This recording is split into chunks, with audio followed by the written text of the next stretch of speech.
Bien.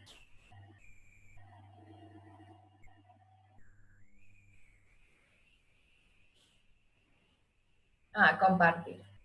Compartir pantalla.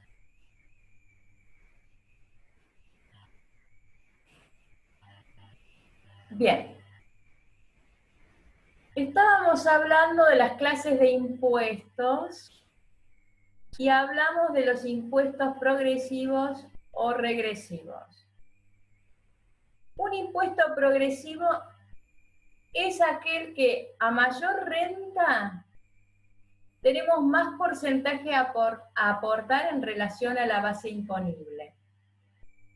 Por ejemplo, el caso de ganancias, cada uno aporta en diferente. Hay un piso a partir al que hay que llegar para empezar a aportar, y todo aquel que gana menos de determinado piso, según su situación, si fuera soltero, si fuera casado, si tuviera hijos a cargo, etcétera, llega a ese piso, y el que gana menos no aporta, y el que gana más aporta distintos porcentajes en función también de su nivel de ganancias. Entonces, es progresivo porque a mayor renta va aportando el mayor porcentaje.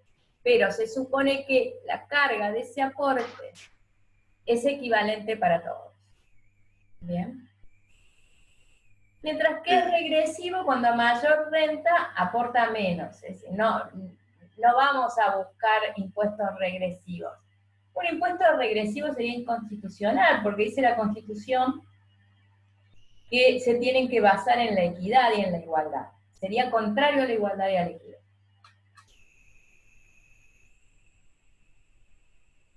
Después tenemos, según otro criterio, impuestos directos.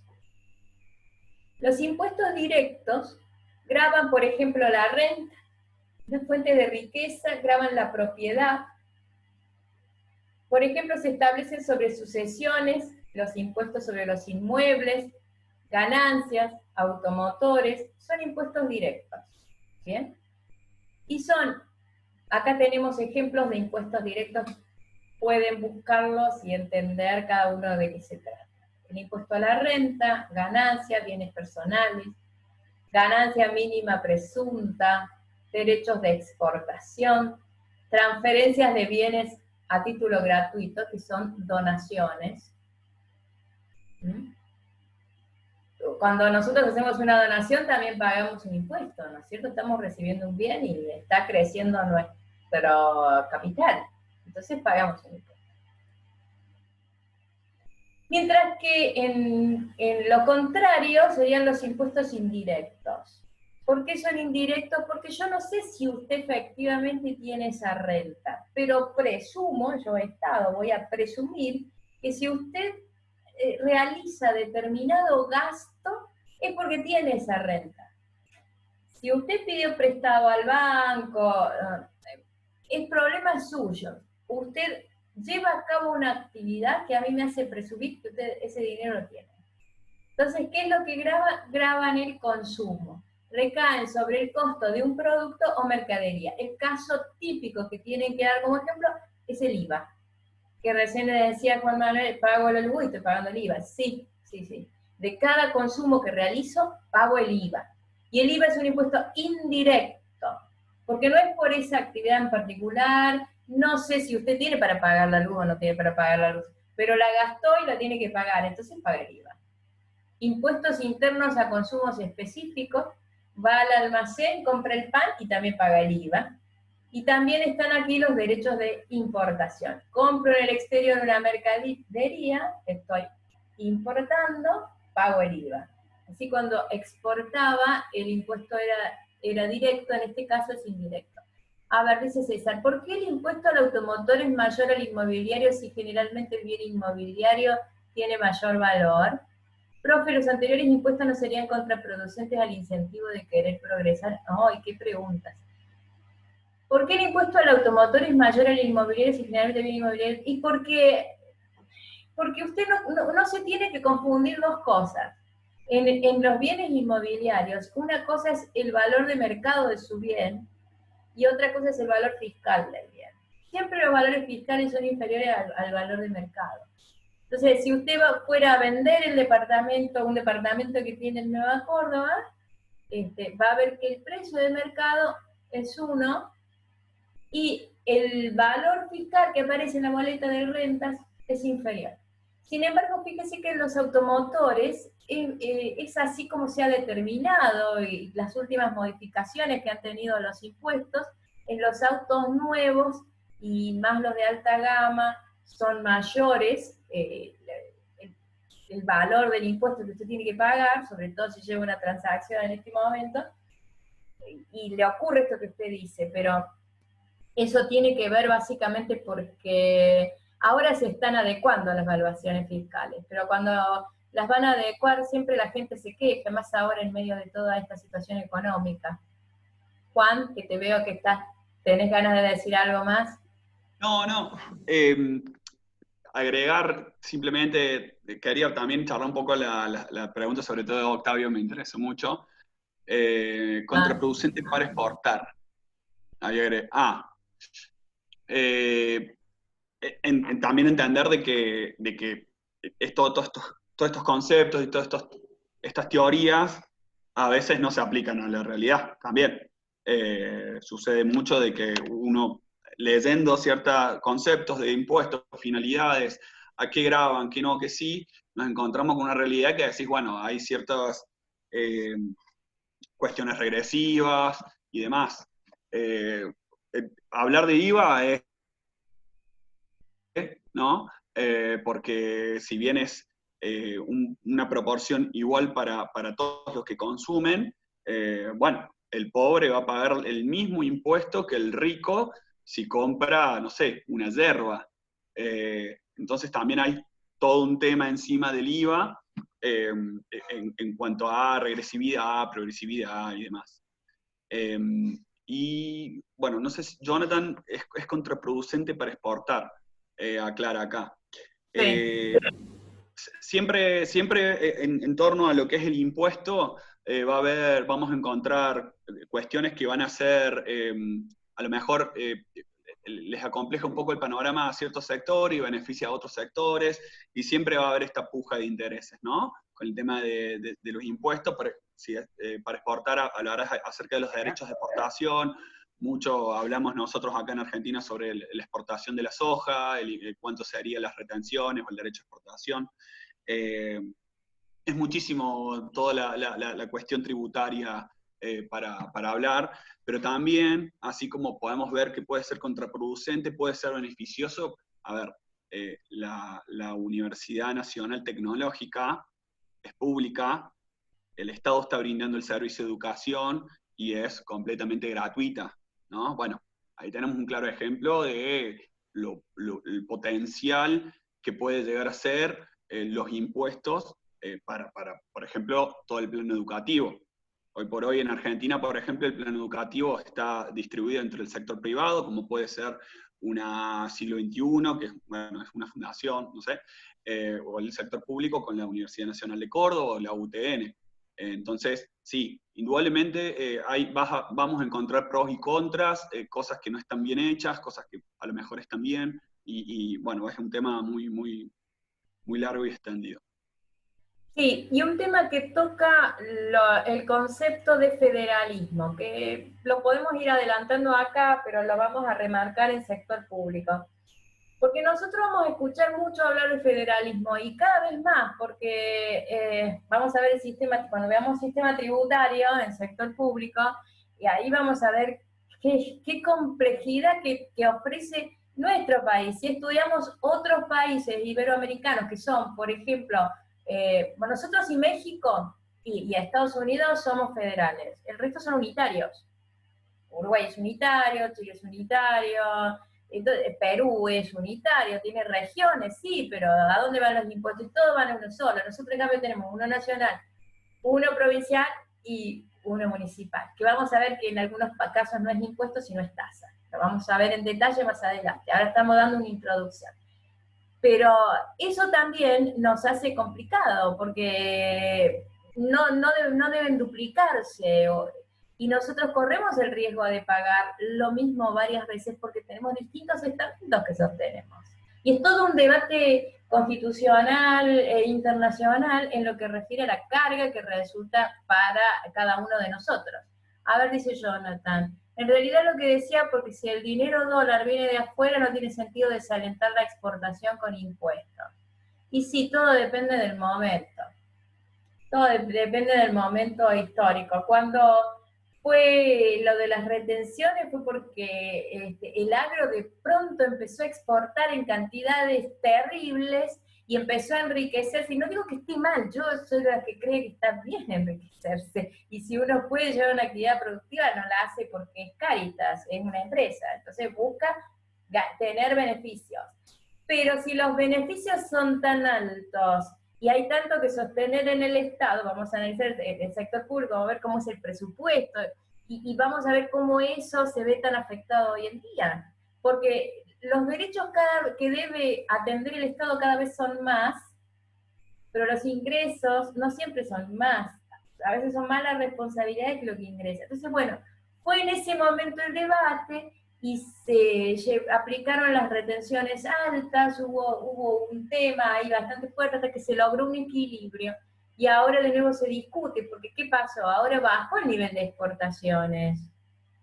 Y al bajar el nivel de exportaciones, el agro ya tampoco está pudiendo abonar el nivel de retenciones que le estaban pidiendo. Entonces habría que volver a revisarlas y disminuirlas para que el agro pueda volver a recuperarse y crecer. Más o menos ese creo que es el debate actual. Y si está contestada su pregunta, seguimos. Entonces hablamos del impuesto indirecto. Y otro tipo de impuestos son los objetivos. Impuesto objetivo es cuando graban una manifestación de la riqueza sin considerar las cuestiones de la persona que abona. Es decir, usted se compró un auto y le graba esa actividad de manifestación de riqueza que implica adquirir un vehículo, 0 kilómetros, por ejemplo. Pero no tengo en cuenta si usted tiene un nivel de ingresos alto o mediano, a lo mejor viene juntándose 4 años para comprar el auto y bueno, y ahora lo pudo hacer. No lo tengo en cuenta. Simplemente si usted lo hace, abona el impuesto por esa actividad. Por ejemplo, también tenemos un impuesto objetivo. Cuando nosotros abonamos el cheque, vamos a cobrar un cheque, tenemos el impuesto al cheque. No importa lo que usted esté ganando, es una actividad que hace, paga el impuesto. En cambio hay otros impuestos subjetivos que sí tienen en cuenta las condiciones de quien paga, del sujeto de pago. Sí, como su minusvalía, si tiene hijos, si está casado, soltero, si está enfermo, si tiene alguna minusvalía que le implica alguna pérdida de sus capacidades, por ejemplo, o disminución, o especialidad de sus capacidades, porque ahora hablamos de capacidades especiales, ¿no? Y si eso implica que usted puede tener una disminución en ese impuesto, no, caso de ganancias. Es distinto si usted tiene estos como causales de disminución del impuesto. Hay impuestos que se llaman reales. La palabra real no es que unos sean reales y otros ficticios, no, no. Para nosotros, y desde el punto de vista económico y jurídico, lo real hace a un derecho de propiedad real sobre la cosa. Por ejemplo, usted tiene un inmueble, es un derecho real. No, pero usted tiene el derecho de propiedad sobre ese inmueble. Se compró un departamento en Nueva Córdoba y ese departamento es suyo. Se lo compró su padre y se lo obsequió porque se recibió de ingeniero, lo felicito. Pero ¿sabe qué? Aunque usted no tenga trabajo, va a tener que pagar el impuesto porque usted tiene un departamento. Ese es el impuesto real, es por la cosa. Graba una manifestación de la riqueza separada de la capacidad económica de la persona. No me pregunto si usted tiene trabajo o no tiene trabajo. ¿Tiene el departamento? Paga el impuesto. Es un impuesto real. Y sigue la cosa. Si no pagó el impuesto, le pueden embargar el impuesto. El inmueble. Le pueden embargar el departamento para cobrar los impuestos, que es lo que la gente siempre quiere evitar. Y la diferencia con el objetivo, el personal. ¿Se refiere a este impuesto? El real del objetivo. El real sigue la cosa. El objetivo grava la actividad. Es decir, el impuesto al automotor es objetivo y a la vez es real. ¿Por qué es objetivo? Porque le grava que tiene usted el automotor. Pero es real porque me pueden embargar el automotor para cobrar el impuesto. Si yo no lo pago, lo pueden rematar. Por eso es real. Sigue la cosa. Otros impuestos no siguen una cosa. Es como que le da una garantía que usted sí o sí lo va a pagar. Usted lleva a cabo otra actividad, por ejemplo, comercial, y es objetivo, pero no hay una cosa que le vaya a grabar. A lo mejor tiene alguna herramienta de trabajo que se pueda, pero va a buscar aquí y va a caer sobre cualquier otro de sus bienes si usted debe ese impuesto. Patri, Sí. corregime si me equivoco, vos sabés más de esto, pero por ahí muchos de los chicos, al igual que yo, alquilamos una casa, un departamento, y dentro de despensa pagamos ciertos impuestos, que en verdad esos impuestos son para el propietario, pero bueno, los transfieren al inquilino, ¿no? Bueno, ese es un tipo de impuesto del que estábamos hablando recién, ¿no? Eso es un impuesto real. Y en realidad el responsable es el propietario. Si el inquilino no lo pagara y el propietario... Pero no pasa así, digamos, o sea, se lo dan al inquilino. Está. Es así. Porque sigue la cosa. Y esa es la diferencia con el otro. Estas clasificaciones, según donde la mire, un mismo impuesto puede entrar en varias clasificaciones. Eso es lo que tengan en cuenta ustedes. Bueno, dijimos el impuesto real y tenemos el impuesto personal, que sería el contrario.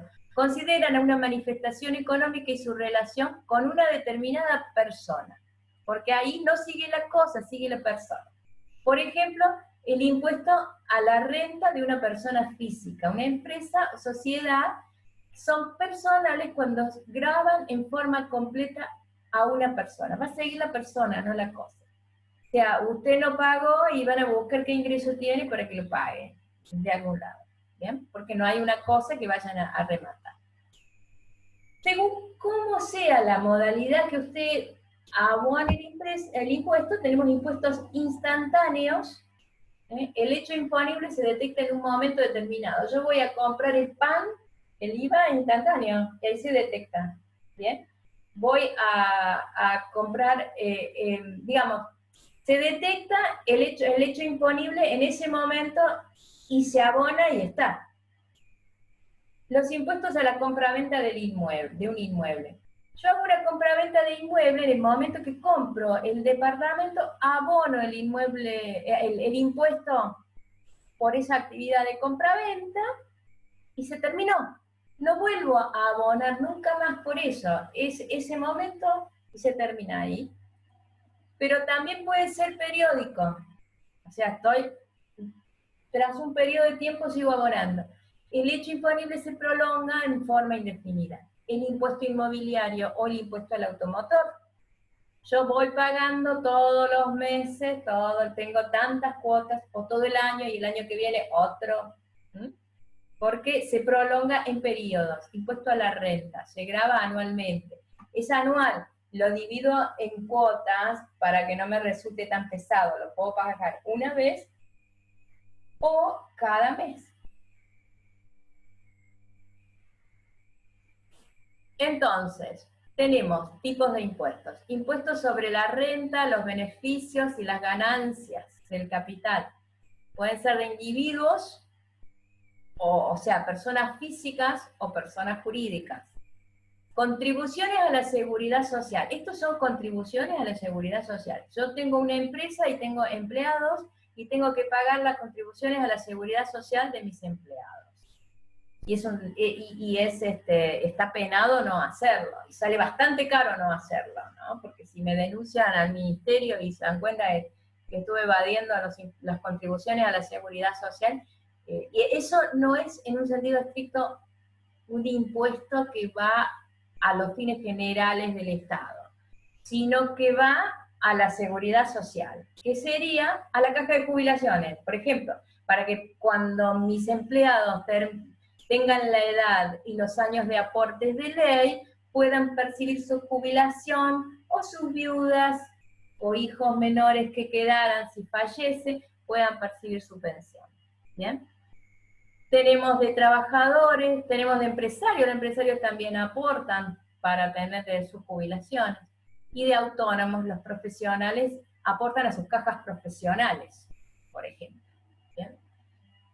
Impuestos sobre la propiedad, impuesto inmobiliario, automotor, a la riqueza neta, a las herencias, sucesiones, donaciones, transacciones financieras y de capital. Yo recibo dinero, bien, por esa transacción también abono un impuesto. Impuestos no periódicos, o sea, por esa actividad lo voy a abonar esa vez y nada más. Son instantáneos. Sobre bienes y servicios, a la producción, a la venta, las transferencias, arrendamiento, distribución de bienes y prestación de servicios. A ver, cuando yo presto determinado servicio, también tengo que abonar por esos servicios algunas licencias, hay distintas clasificaciones, está el canon, la licencia. Por ejemplo, el prestador de agua hace uso del recurso natural agua, en el lago San Roque, por ejemplo, tiene una perforación, extrae agua, la purifica y la distribuye. Pero por usar y extraer el agua, que no es de él. ¿De quién es el agua? De todos. Es de la provincia. Entonces le paga a la provincia un canon. ¿Por qué? Porque él va a llevar a cabo una actividad económica, de la cual además es un prestador que es un monopolio, donde tiene todos los beneficiarios, digamos, nosotros no podemos escoger uno diferente, estamos obligados a ir con él, entonces tiene que abonar porque está utilizando y se enriquece con ello, un canon. Por ejemplo, si usted va a ejercer la minería, también va a tener que tener una licencia y va a tener que abonar porque usted está tomando un recurso natural que es de todos y es incluso de los que no han nacido aún, porque son nuestros recursos naturales, y va a llevar a cabo una actividad económica que le va a implicar un beneficio económico a usted. Entonces usted tiene que abonar. Y el quantum es la discusión, y es la discusión de que no nos deje un pasivo ambiental terrible, porque también tendrá una responsabilidad al respecto. Y ahí vienen otras discusiones con estos usos y permisos de usos. En el caso del agua, en el Código de Agua hay como 10 permisos de uso diferentes. Agustín admite acá. Bien. Concesiones y licencias. Cada vez que la administración otorga una licencia, por ejemplo, un taxi, la administración municipal le otorga la placa de taxi, es un servicio que está controlado y que no puede cualquiera porque sí, porque hay toda una responsabilidad y del mismo Estado de controlar ese servicio, que otorga una licencia y paga por esa licencia. Al igual, distintos tipos de concesiones. Si tiene un transporte escolar, también tiene una habilitación para eso y también paga por ello. A eso refiere. Son otro tipo de prestaciones que otorga la administración y por las que usted tiene que pagar. ¿Cuál es la diferencia con la tasa del impuesto? Con la tasa. En la tasa existe una actividad de contraprestación de la administración pública al momento de su percepción. Es decir, la administración hace algo. Cuando ocurre un hecho imponible que va a ser objeto de un impuesto, por ejemplo, vamos al automotor, que lo entendemos todos, ¿sí? Yo soy propietaria del automotor, tengo que pagar la cuota de este año, ¿bien? ¿Qué hace el Estado? Porque ante el hecho de que yo soy propietaria del automotor, hablo del Estado renta provincial, no hablamos de la municipalidad, porque acá vamos a diferenciar, la municipalidad es una tasa, en el caso de renta municipal es un impuesto. Vamos a hablar de rentas provincial, es un impuesto. Rentas municipal es una tasa. Veamos la diferencia. En la provincia no hace nada, yo lo debo pagar porque cumplo con el hecho imponible de ser propietaria del automotor. Pero ¿qué pasa con la municipalidad? Que también me cobra, pero me cobra una tasa. ¿Por qué? Y porque la municipalidad se supone que ese dinero lo va a utilizar para que no tenga baches en las calles, ¿bien? Tiene una actividad de contraprestación para que yo pueda transitar. Si no, no tendría fundamento para que me lo preste. Yo, por ejemplo, a ver, ustedes, supongamos que alguno de ustedes se quiere casar. Ya se casa menos la gente, pero vamos a suponer que se van a casa. Entonces, ¿qué es lo que le van a pedir? Y le van a decir, mire, nos hace falta la partida de nacimiento suya. Y dice, bueno, pero yo nací en la provincia de Santa Fe. Bueno, vaya y pida a la provincia de Santa Fe su partida de nacimiento y la trae. Entonces usted va a la administración de la ciudad donde nació, al registro civil, y la pide. Y le dice, bueno, son, un ejemplo, 200 pesos de tasa. ¿Y por qué le tengo que pagar yo 200 pesos? Y bueno, porque yo registro civil, tengo que ir al tomo folio del año que usted nació, sacar una fotocopia, poner un sello, decir que es copia fiel del original, ponerle firmas para que tenga validez y fecha cierta para decir que esto no ha sido, usted no se modificó el nombre, no se cambió el género, no, o sea, o lo mismo si no está casado con otra persona, digo, todas estas cosas que le van a dar la validez también temporal, no va a ser eterno, usted la pide y dura 6 meses, después la puede seguir teniendo, pero se la van a pedir nueva cuando vaya a hacer otro trámite, ¿bien? Hay una contraprestación de la administración para que yo tenga esa partida con el sello, firma y fecha cierta. Esa es la actividad. Caso del ERCEP, cuando usted tiene la factura del agua, la factura de la luz, o saca, ahora no, pero supongamos que se iba a Carlos Paz en el colectivo, sacaba el pasaje y paga la tasa del ERCEP.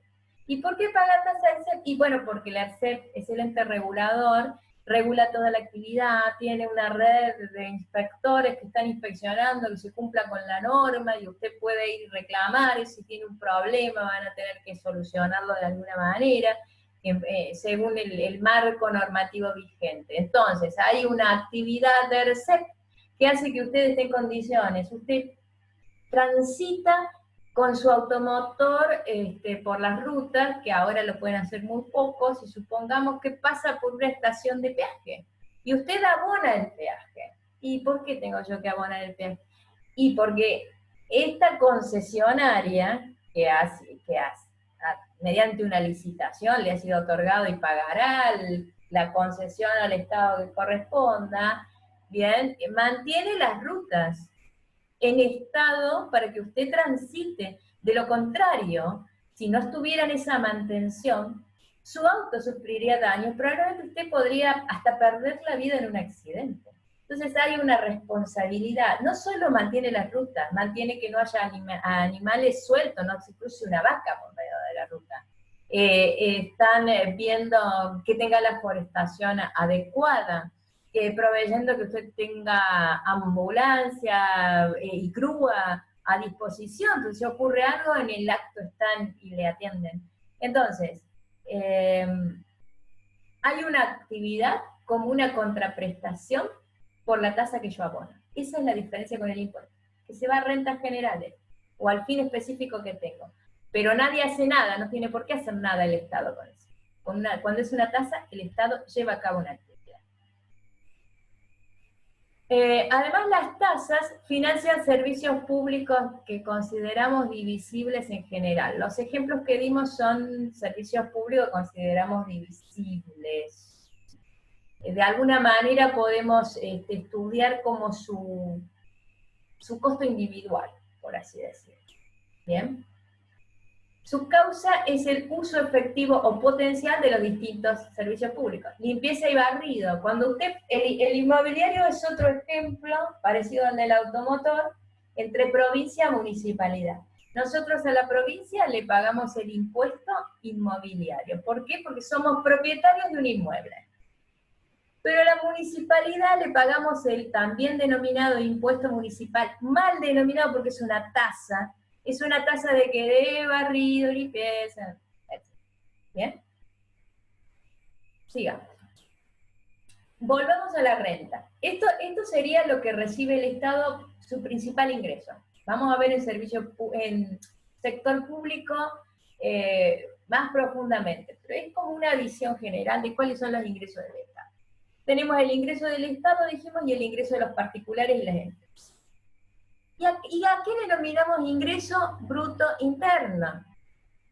Podemos calcularlo, al igual que hicimos con el PBI, acá cuando hablamos de ingreso bruto interno, es ingreso con Y, a diferencia de la inversión. La inversión bruta interna es con I latina. El ingreso bruto interno es con Y. Recuérdenlo. Bien. Ingreso bruto interno, sumatoria de los salarios que perciben, más todos los intereses por el capital, más el alquiler por la renta, más los beneficios del sector privado. Esto sería todo lo que recibe el sector privado, lo que suma para el cálculo del ingreso bruto interno. Y a precio de mercado tengo en cuenta los impuestos internos netos, o impuestos indirectos netos. Los tengo que sumar. Los restábamos en el PBI, los sumamos acá, hablamos de ingreso. Acá estoy viendo mi ingreso disponible, acá estoy viendo el que le ingresó al Estado. ¿Bien?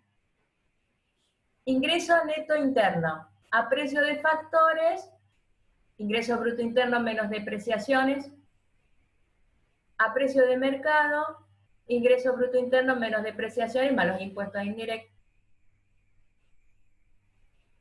Pero ¿qué pasa con la distribución del ingreso?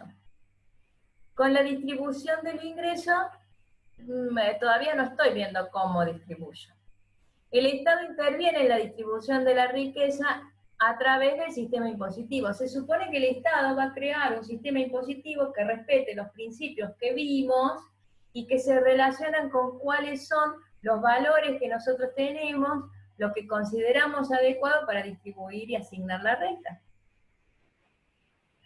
También a través de un sistema de gastos y de transferencias. ¿Qué son las transferencias? No las dijimos todavía. Las transferencias son lo que usted recibe sin que haga nada.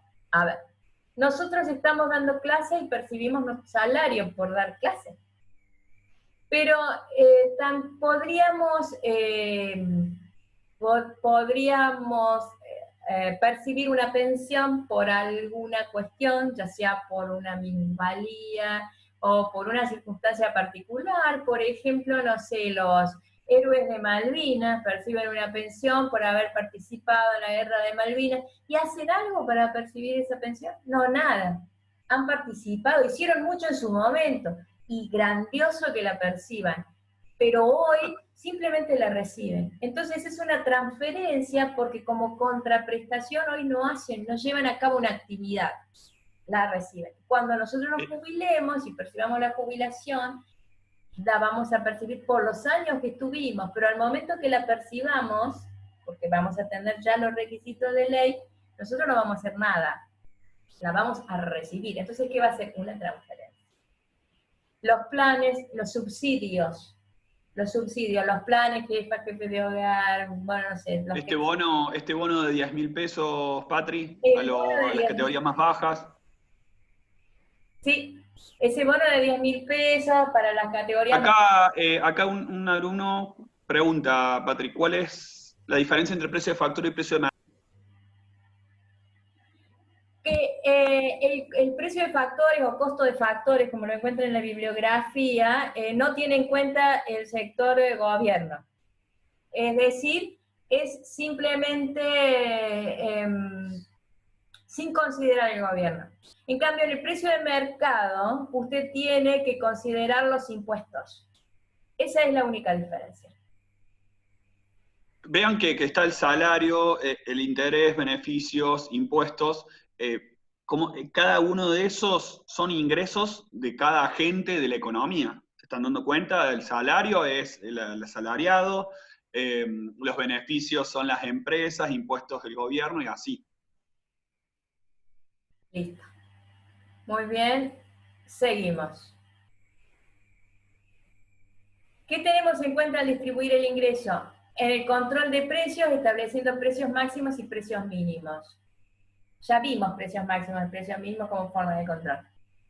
¿Cómo se hace? Se mide el índice de precios al consumidor, lo vamos a ver en inflación, el índice de precios al consumidor, a través de una canasta de bienes y servicios que consume una familia tipo, y se indica la variación de los precios como una medida de la inflación. Como vimos con que yo les dije, ese índice es variación de precios cuando vimos lo del crudo, que decían cómo es negativo. Ese sería el ejemplo. Lo vamos a ver en más detalle cuando veamos inflación. Bien. El ingreso bruto nacional, lo mismo, equivalente al Producto Bruto Nacional. También lo vamos a calcular el ingreso bruto, pero de nuestros nacionales, sin tener en cuenta a los extranjeros. Lo podemos hacer a precios de factores o costo de factores, sin considerar el sector público. Vamos a tener el ingreso bruto externo más menos el saldo de remesas externas. ¿Bien? Que ya lo habíamos explicado, lo mismo que explicamos para PBI. O a precios de mercado, el ingreso bruto neto, el ingreso bruto nacional va a ser igual al ingreso bruto interno más menos el saldo de remesas externas, porque esto es algebraico, depende que tenga más o menos de exportaciones o importaciones, pero acá considero los impuestos, porque tengo en cuenta el sector externo, el sector gobierno. El ingreso neto nacional voy a considerar el ingreso neto interno, o sea, ingreso bruto interno menos depreciación más menos saldo de remesas externas. Voy a hacerlo a precio de factores o de mercado si tengo en cuenta los impuestos. Pero nada de esto me está midiendo la distribución de la riqueza. ¿Cómo mido la distribución de la riqueza? Se mide con la curva de Lorenz, que me va a indicar la distribución en la población. El ingreso per cápita es una forma, aunque no tan directa, pero se calcula el ingreso sobre el número de habitantes y me indica un promedio, pero no la verdadera distribución. Lo mismo que el PBI per cápita, es lo mismo. Porque numéricamente les va a terminar dando lo mismo, lo puede calcular desde el ingreso, del producto o desde el gasto. Veamos un ejemplo de la curva de Lorenz. Tenemos acá el porcentaje, los percentiles de población en porcentaje de acumulación del 0 al 100, ¿bien? Y acá de ingreso en porcentaje de acumulación del 0 al 100. Si la distribución de la riqueza fuera unitaria, estaríamos todos en esta recta media dependiente unitaria. Todos recibiríamos lo mismo. ¿Bien?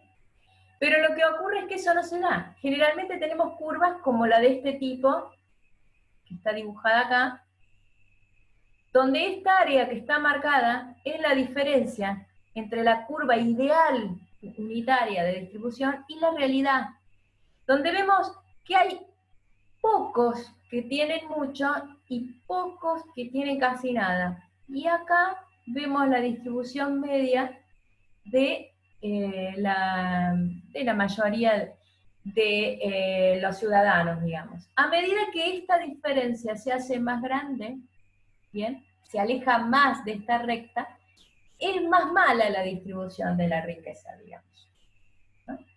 Vamos a estar más con estas dos puntas como con mayor importancia. Mientras que a medida que esta curva se acerca más a esta recta ideal o unitaria, la distribución es más equitativa.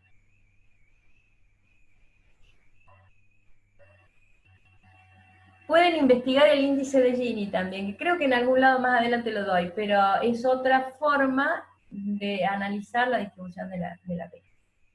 La tercera forma de calcular la renta, desde el gasto. Desde el gasto. Vemos entonces, ¿el gasto de quién? El gasto del sector privado. ¿Quién tenemos en el sector privado? El consumo de las empresas y el consumo de las familias. Recuerden que podemos ser familia o podemos ser empresas. Tenemos ambas cosas.